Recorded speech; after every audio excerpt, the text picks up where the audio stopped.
श्री गणेशाय नमः। जय श्री गणेश। प्रिय श्रोताओं, आप सभी को अगहन संकष्टी चतुर्थी की हार्दिक शुभकामनाएं। आज अगहन मास की कृष्ण पक्ष की चतुर्थी तिथि है। आज के दिन संकष्टी चतुर्थी का व्रत रखा जाता है। इस दिन विधि विधान से भगवान श्री गणेश की पूजा आराधना की जाती है और चौथ व्रत कथा पढ़ी जाती है और सुनी जाती है। आज सुनेंगे अगहन संकष्टी चतुर्थी व्रत कथा। तो प्रेम से बोलिए गौरी पुत्र गणेश की जय। जय श्री गणेश। मार्गशीर्ष मास में आने वाली संकष्टी चतुर्थी को अगहन संकष्टी चतुर्थी कहते हैं। इस संकष्टी चतुर्थी को गणाधिपति संकष्टी चतुर्थी व्रत के नाम से जाना जाता है। इस दिन भगवान गणेश की विधि विधान से पूजा की जाती है, व्रत रखा जाता है और चंद्रोदय होने पर रात्रि में चंद्रदेव को अर्घ देके व्रत खोला जाता है। इस साल अगहन मास की संकष्टी चतुर्थी 8 नवंबर 2025 दिन शनिवार को रखा जा रहा है। इस दिन चंद्र उदय का समय होगा रात्रि 8:01 पर। आप इस समय पर चंद्रदेव को अर्घ देके अपना व्रत पूरा कर सकते हैं। इस दिन सुबह सवेरे उठकर स्नान आदि से निवृत्त होकर विधि विधान से भगवान श्री गणेश की पूजा आराधना करें और व्रत का संकल्प लें। पूरे दिन निर्जला व्रत करके प्रदोष काल में पुनः भगवान श्री गणेश की विधि विधान से पूजा करें।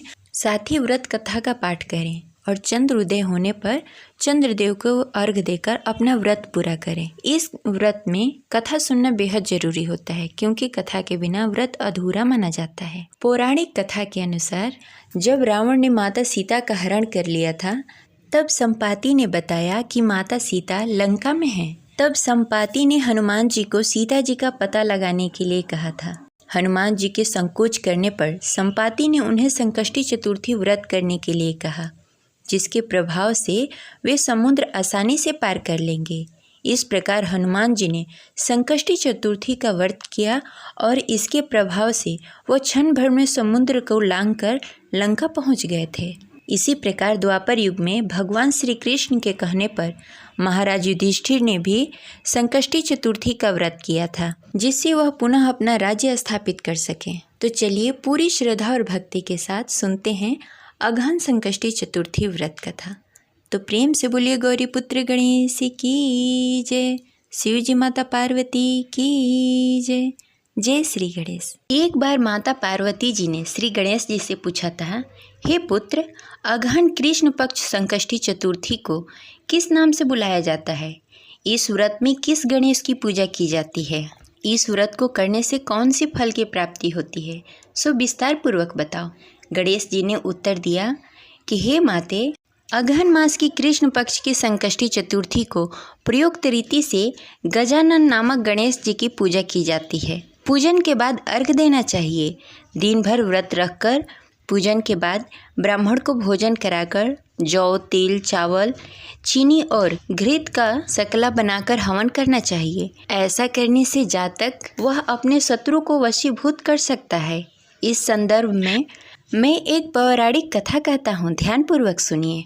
प्राचीन काल में त्रेता युग में दशरथ नामक एक प्रतापी राजा थे। वे धर्मपरायण धर्मात्मा राजा थे। उन्हें शिकार करना बहुत ही प्रिय था। एक बार अनजाने में ही उन्होंने श्रवण कुमार नामक ब्राह्मण का आखेट अर्थात शिकार में वध कर दिया। उस ब्राह्मण के अंधे माँ बाप ने राजा को श्राप दे दिया कि जिस प्रकार हम लोग पुत्र शोक में मर रहे हैं, उसी भांति तुम्हारा भी पुत्र शोक में मरण होगा। इससे राजा को बहुत ही चिंता हुई। उन्होंने पुत्रेष्ठी यज्ञ कराया। फलस्वरूप जगदीश्वर ने राम रूप में अवतार लिया। भगवती लक्ष्मी जानकी के रूप में अवतरित हुई। पिता की आज्ञा पाकर राम और सीता और लक्ष्मण सहित वन को गए, जहां उन्होंने खरदूषण नामक राक्षस और राक्षसी का वध किया।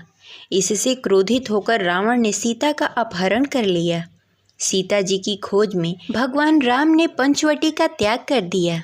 ऋषिमुख पर्वत पर पहुंचकर सुग्रीव के साथ मित्रता कर ली। तत्पश्चात सीता जी की खोज में हनुमान जी आदि वानर तत्पर हुए। ढूंढते ढूंढते वानरों ने गिद्धराज संपाति को देखा। इस वानरों को देखकर संपाति ने पूछा कि कौन हो? इस वन में कैसे आए हो? तुम्हें किसने भेजा है? यहाँ पर तुम्हारा आना किस प्रकार हुआ? संपाति की बात सुनकर वानरों ने उत्तर दिया कि भगवान विष्णु के अवतार दशरथ नंदन राम जी, सीता जी और लक्ष्मण जी के साथ दंडक वन में आए हैं। वहाँ पर उनकी पत्नी सीता का अपहरण कर लिया गया है। हे मित्र, इस बात को हम लोग नहीं जानते कि सीता जी कहाँ हैं। उन्हीं की खोज में हम लोग इधर उधर भटक रहे हैं। उनकी बात सुनकर संपाति ने कहा कि तुम सब रामचंद्र जी के सेवक होने के नाते हमारे मित्र हो। जानकी जी का जिसने हरण किया है और वह जिस स्थान पर है वह मुझे मालूम है। सीता जी के लिए मेरा छोटा भाई जटायु अपने प्राण गंवा चुका है। यहाँ से थोड़ी ही दूर पर समुद्र है और समुद्र के उस पार राक्षस नगरी है। वहाँ अशोक के पेड़ के नीचे सीता जी बैठी हुई है। रावण द्वारा अपहरणित सीता जी अभी भी मुझे दिखाई दे रही हैं। मैं आपसे सत्य कह रहा हूँ। इस पर सभी वानरों ने सलाह की कि हम सभी में हनुमान जी अत्यंत पराक्रमशाली हैं, अतः उन्हें वहाँ जाना चाहिए। केवल हनुमान जी ही अपने पराक्रम से समुद्र लांघ सकते हैं, अन्य और कोई इस कार्य में समर्थवान नहीं है। यह बात सुनकर संपाति ने हनुमान जी को बताया कि हे मित्र, आप संकट नाशक गणेश चतुर्थी का व्रत कीजिए। उस व्रत के प्रभाव से आप समुद्र को क्षण भर में पार कर सकते हैं। संपाति के आदेश से हनुमान जी ने संकष्टी चतुर्थी का उत्तम व्रत किया। हे माते, इसके प्रभाव से हनुमान जी क्षण भर में समुद्र को लांघ गए।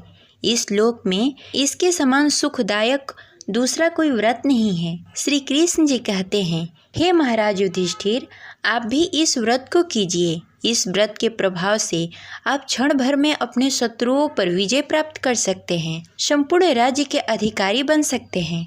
भगवान श्री कृष्ण का वचन सुनकर युधिष्ठिर ने गणेश चतुर्थी का व्रत किया। इस व्रत के प्रभाव से वे अपने शत्रुओं पर विजय प्राप्त किए और राज्य के अधिकारी बन गए। गणेश चतुर्थी के दिन सुबह प्रातः उठकर स्नान आदि से निवृत्त होकर सोने, चांदी, तांबे, पीतल या मिट्टी से बनी हुई गणेश जी की मूर्ति स्थापित करें। गणेश जी को स्नान कराएं। इसके बाद जनेऊ पहनाएं। अबीर, गुलाल, चंदन, सिंदूर, इत्र आदि चढ़ाएं। वस्त्र अर्पित करें। चावल चढ़ाएं। फूलों से श्रृंगार करें। गणेश मंत्र बोलते हुए दुर्वा चढ़ाएं। भगवान गणेश जी को लड्डू का भोग लगाएं। कपूर जलाकर आरती दिखाएं। तत्पश्चात संकष्टी चतुर्थी व्रत कथा पढ़ें या सुने, क्योंकि व्रत कथा सुने बिना यह व्रत अधूरा माना जाता है। अंत में भगवान से क्षमा याचना करें। जो जाने अनजाने आपसे गलती हो गई हो उसके लिए प्रभु माफ़ करें। अंत में प्रसाद अन्य भक्तों में बांटें। अगर संभव हो सके तो घर में ब्राह्मणों को भोजन कराएं। दक्षिणा दें।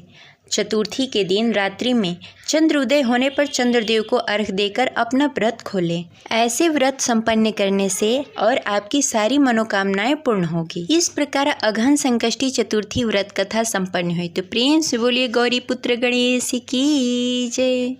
आशा करते हैं आपको यह कथा अच्छी लगी होगी। तो इस वीडियो को लाइक करके कमेंट बॉक्स में जय श्री गणेश अवश्य लिखें। मिलते हैं अगले वीडियो में। तब तक के लिए हर हर महादेव। जय शिव शंभो।